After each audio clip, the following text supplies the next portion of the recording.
This is it, guys. One of the biggest videos of the entire year. Hi, everyone. It's me, Gaming 2, and welcome to my 2021 movie ranking. I have done this every year since 2017 with reviewing all the movies I've seen from that year.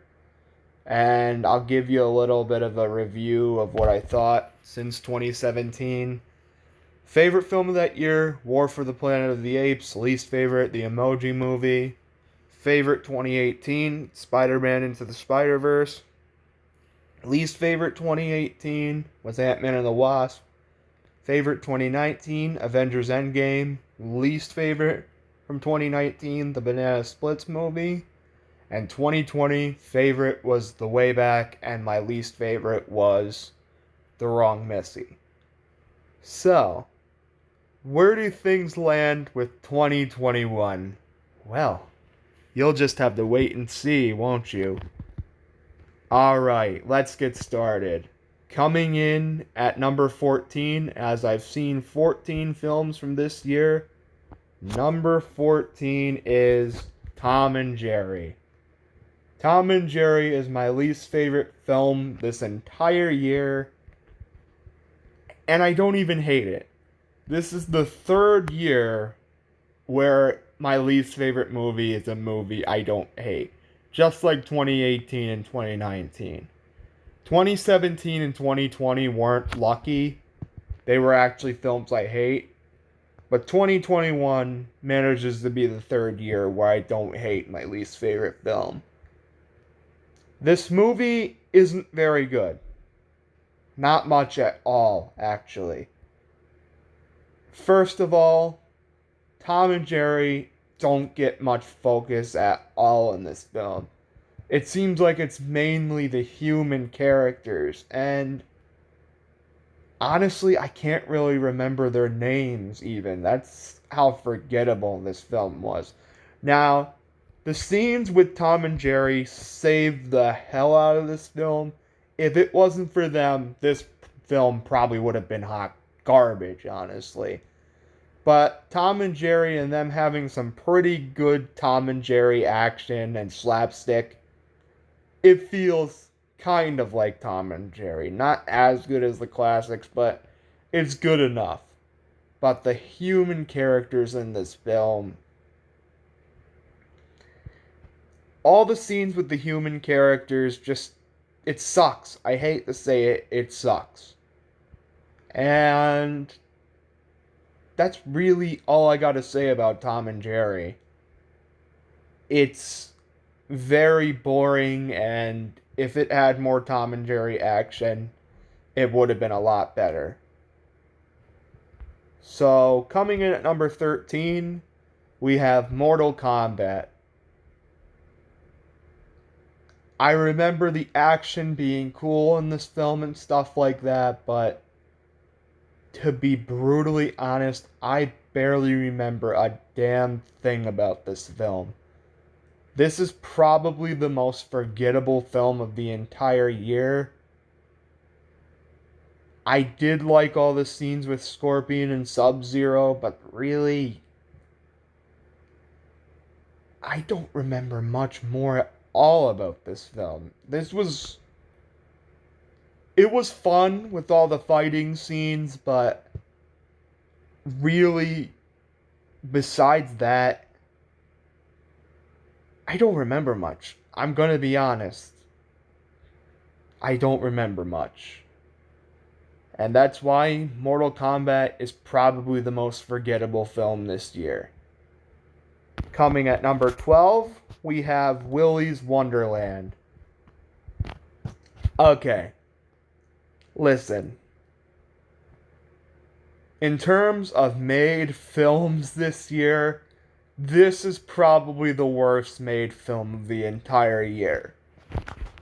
But this is, in my opinion, one of those films that is so bad that it's good. This film actually made me laugh hysterically multiple times throughout the film.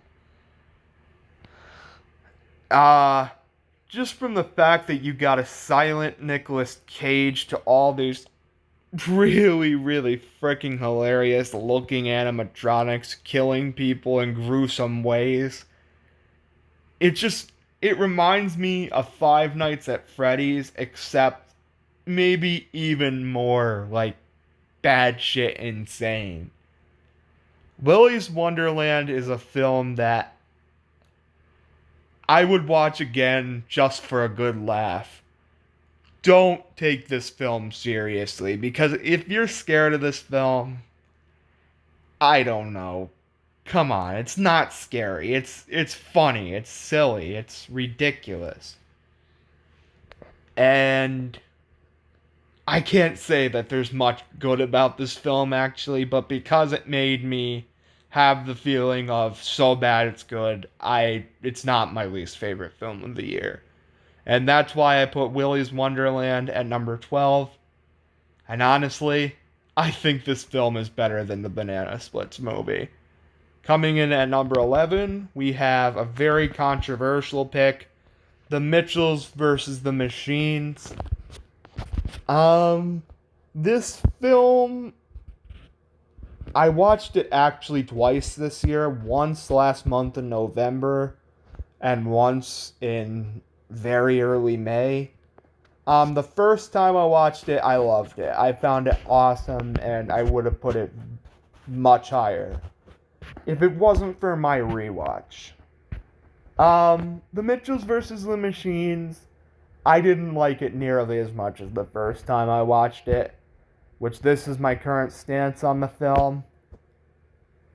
I don't know. I feel like some of the tropes of this film I've seen many times before, like a character, a son or a daughter is going off to college and they go on a road trip and basically the AI apocalypse starts. And while some things are unique about this film, I feel like I've seen a lot of things that the Mitchells versus the Machines had to offer.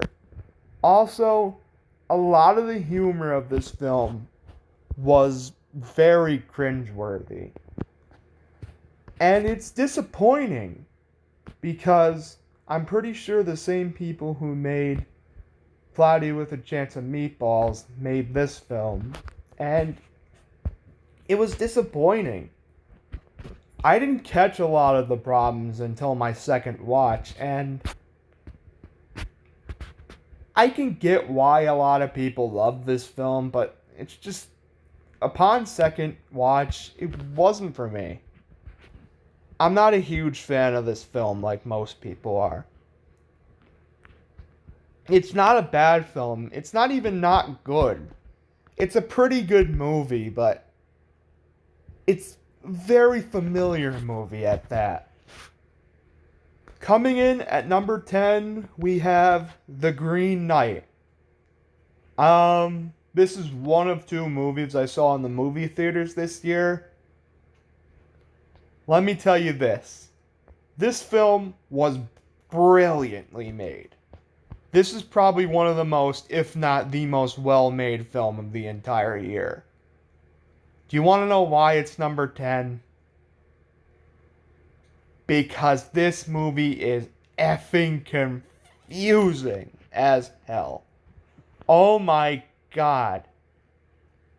I couldn't understand a single thing that was going on about this movie. Like, I remember the scene with, like, the stone monster and the guy was gonna get his head chopped off at the end. And then I don't remember too much because I had, like, the biggest question mark on my head. I probably will have to rewatch this film, and I think I'm going to one day watch The Green Knight again because I want to get the point of this film, but upon my first watch, this was the most confusing film I've probably ever seen. I was so confused from beginning to end with this film, and the ending literally made me go, what the fuck? Because I didn't understand single thing about this film. But it is very well made, admittedly. Alright, coming in at number 9, we have the Loud House movie. Boo! My Loud House fans are attacking me right now. Yeah, I know. You ready? Just like The Mitchells vs. the Machines, I gave this film a rewatch in November. And you ready, guys? It's the exact same thing as The Mitchells vs. the Machines. My opinion went down on this film after the first rewatch. My positives, I still have a lot of positives. Like, I actually still like most of the songs in this film, especially Ordinary Me. That's my favorite song in the film. I like all the Loud siblings banter and stuff like that. I like the villain was pretty cool. Morag, she was pretty cool. But at the same time, it's the Loud House. It's not some Pixar made film or something like that. Like, it's not a bad movie. Don't get me wrong. I don't think it's a bad movie. I actually think it's a good movie, but I started to realize some problems with the film.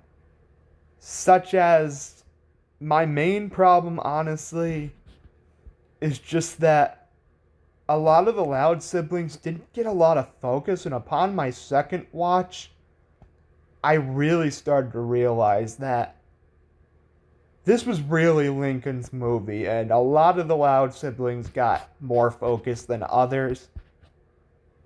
Like, Lenny got a lot of focus. I wish we would have gotten a lot more focus on, like, Luna and Luann and, like, Lana. I didn't see a heck of a lot from them, and that was the worst part. Also, it's kind of weird and nitpicky, but Bobby's part of the story, where he only appeared in the film for like 5 minutes, I felt like that was a little bit, like, they didn't focus on it long enough. And honestly, like I said, the more I watched this film, the more problems I started to see. And upon my second rewatch, I don't think this film is damn near perfect anymore. This went from like a 9 out of 10 to like a 7 out of 10 for me. And unfortunately, it could get even lower upon my second rewatch. But as it stands, it's my 9th favorite film of the year. Coming in at number 8, we have Godzilla VS Kong. One word. Fun. This film is so much fun. I like most of the voice, or not the voice cast. I like most of the cast, especially what's that girl's name from Stranger Things? I think she was in this film. Millie Bobby Brown, that's right. I'm pretty sure she was in this film. And while that's cool and all, the best part of this film is pretty obvious. The battle scenes between Godzilla and Kong. Oh my god, that was so much fun. I loved it so much. But kind of like Mortal Kombat, I kind of forgot a lot about this film. And yeah, all I have to say is that the battle parts are the best part of this film, and besides some of the acting, this film is a little bit forgettable. So that's really all I have to say. Coming in at number 7, we have Halloween Kills. Now, this is the first film where I can remember a fair bit about. Halloween Kills, I liked it probably more than most people did. I found this film very entertaining. It's not one of the best horror movies ever made. It's not even close compared to the original, but I had a lot of fun with this film. And yeah, the most shocking part of this film is actually when Michael Myers killed Laurie Strode's child or her daughter, and it was just super shocking. And I can tell there's gonna be like a revenge arc to where Laurie's granddaughter is going after Michael Myers the same way Laurie is in Halloween 2018. And most of the kills in this film were awesome. They were very good, but well, gory as hell for sure. But there was a couple in there that I felt were kind of weak. Despite the Carnage candy, there was a couple kills that were pretty weak. Also, I did feel like this film was a little tiny bit similar to Halloween 2 from 81. And honestly, it's not a huge problem for me, but at the same time, I wish we would have gotten a little more originality with this film. But as it stands, Halloween Kills is a pretty damn good horror movie. And it makes me excited for Halloween Ends when that film comes out next year. Can't wait to see it. Number 6 is going to be Black Widow, the first MCU film on this list. And you're going to see that there's an MCU film that I actually skipped this year. The way I see it, Black Widow is a pretty good movie. It's not great. I really was surprisingly not a huge fan of Taskmaster in this film. And, that's really about it. I love the family dynamic. I love the action scenes that kind of felt similar to Captain America: The Winter Soldier. I love the family dynamic, and this is the last film on this list that's fairly forgettable, honestly. Like, there's not a lot of scenes that I remember too much about, but Black Widow was good. It was very good, but it's a little bit forgettable, and I wasn't a huge fan of the villain. If Black Widow had... I really liked the character of Taskmaster in the comics, but here... Was it a she? I think it was a she. She wasn't very good, but besides that, I thought Black Widow was a very good movie for all the action and family dynamic, and the ending scene was pretty cool too. But it is a little bit forgettable. It's a really good movie though. Now, the top 5. Here we go, guys. Now, all 5 of these films I thoroughly enjoyed. And I had a blast with, honestly. And starting with my number 5 spot, we're going into Venom, Let There Be Carnage. Now, honestly, I might even say this is the last film I have a fair bit of problems with. But Venom, Let There Be Carnage was awesome. Especially the fighting scenes with Venom and Carnage and Shriek. And it's awesome. And Cletus Cassidy was creepy in this film. Not as creepy as he could have been. And that's my main problem with the film. I wish this film would have been R-rated. Really, I think this film would have been maybe even in my top 3 if it wasn't for the fact that it was rated PG-13. I really wish they would do a Venom movie that was rated R. Have it be super gory and super action-packed, and have Cletus Cassidy actually be super psychotic, and he is in this film, but he could have been a lot worse if this film was rated R. And as it stands, I still think this is a very good movie for the awesome action scenes and that post-credit scene. While it was kind of wasted, it was awesome to see Venom and Spider-Man kind of meet. Well, he saw Tom Holland's Spider-Man on the screen when it was showing a broadcast of the Spider-Man revealed to be Peter Parker broadcast by the Daily Bugle, and it was like setting up that Venom and Spider-Man were going to fight, but at the post-credits scene of No Way Home, it was revealed that it was kind of wasted. And that was another one of my problems. Now, it added a new problem.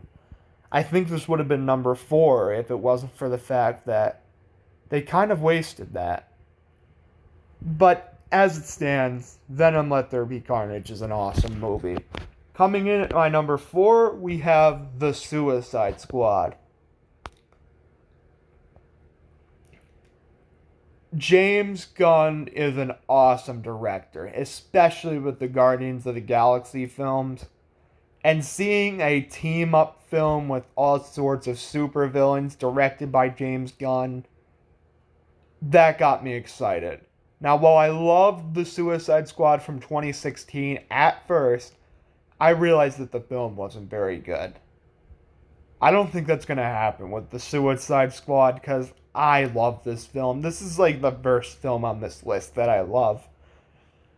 And that's saying something, because I'll talk about it at the end of the video, but this film was truly awesome. All the villains were great in this film. Harley Quinn, Polka Dot Man, and especially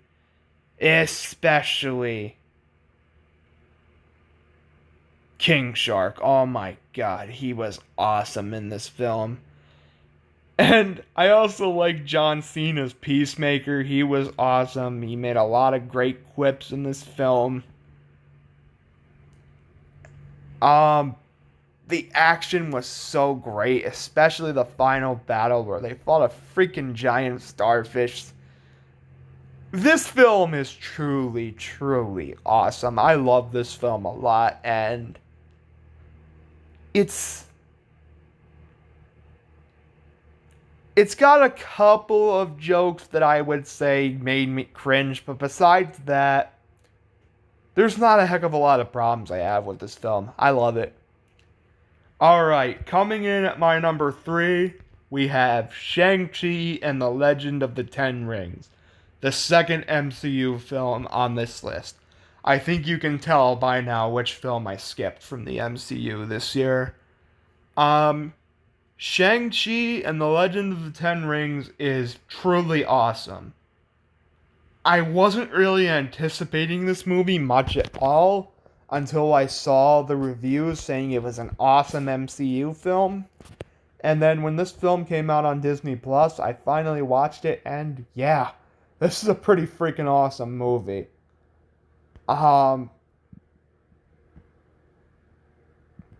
This has to be probably the best action scenes of the year. Maybe tied with the number 1 spot, but the action scenes in this film are just, oh my god, they are so awesome, especially the scenes where Shang-Chi is fighting on that giant building. That's awesome. And then just the final fight with Shang-Chi versus his father and the giant dragons fighting each other. Oh my god, that's awesome. And just the dynamic between Shang-Chi, his friend, and his sister. It has some heartbreaking scenes and heartwarming scenes at the same time. And this film It's truly awesome. It has a pretty cool post-credit scene. I wouldn't say it's like, oh my god, like Avengers Endgame level ooh reveal. Or even Spider-Man No Way Home level reveals, but this film is truly awesome. I would have to say a very similar thing with the Suicide Squad, that there was a couple jokes that made me roll my eyes, but besides that, Shang-Chi, you are an awesome film. Now, we have two films left this year, my top two. Number one was pretty easy, but honestly, 3 and 2 were kind of hard to pick between. But ultimately, my number 2 is going to be Luca. I loved this film. Honestly, I thought this was Pixar's best film since Toy Story 4. It was awesome. Last year, I was a huge fan of Soul at first, but I watched it again later this year, like right before Luca. I was watching all the Pixar films, and I still like it a lot, but it's not one of Pixar's best, and that might be unpopular, but it's true. Onward, I'm sure everyone can agree it isn't Pixar's best.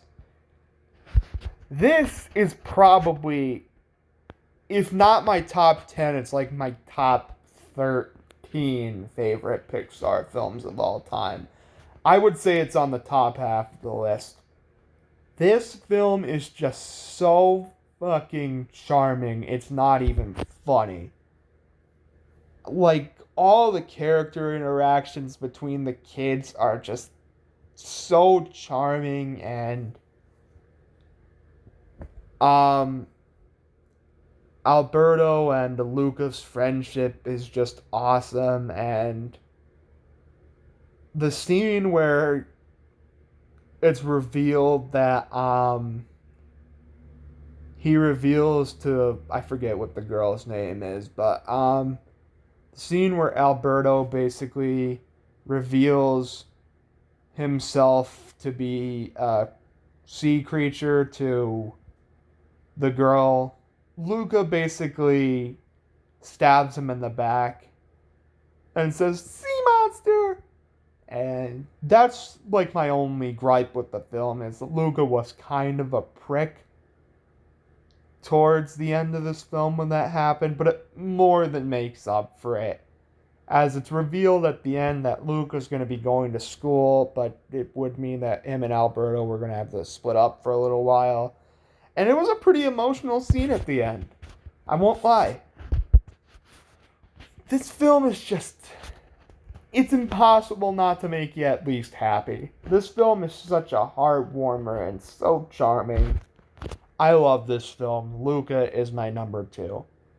But coming in at my number 1, we have, well, alright, say it with me, guys. 1, 2, 3. Spider-Man No Way Home. What did you expect? Seriously. Me being a massive Spider-Man fan and having all these characters return, like Goblin, Doc Ock, Sandman, Lizard, Electro, and spoiler, again, if you haven't seen this, Tobey Maguire's Spider-Man and Andrew Garfield's Spider-Man. This was just like the ultimate crowd pleaser for me. And not only that, this is an extremely well-made film at the same time.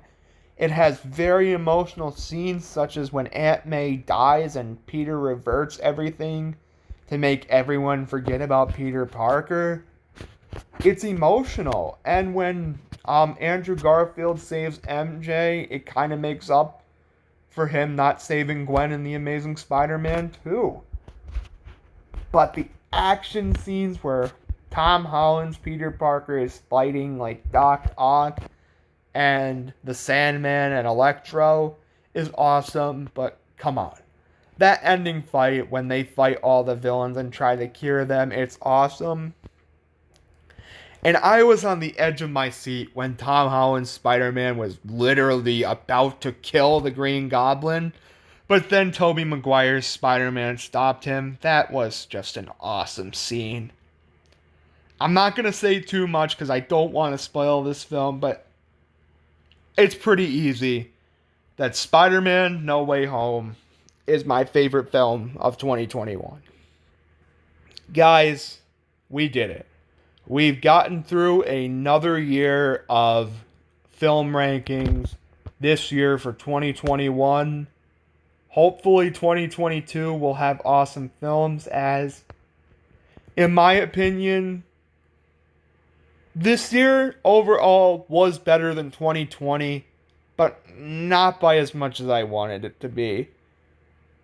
Up until like the top 5 or 6, I'm not a huge fan of these films.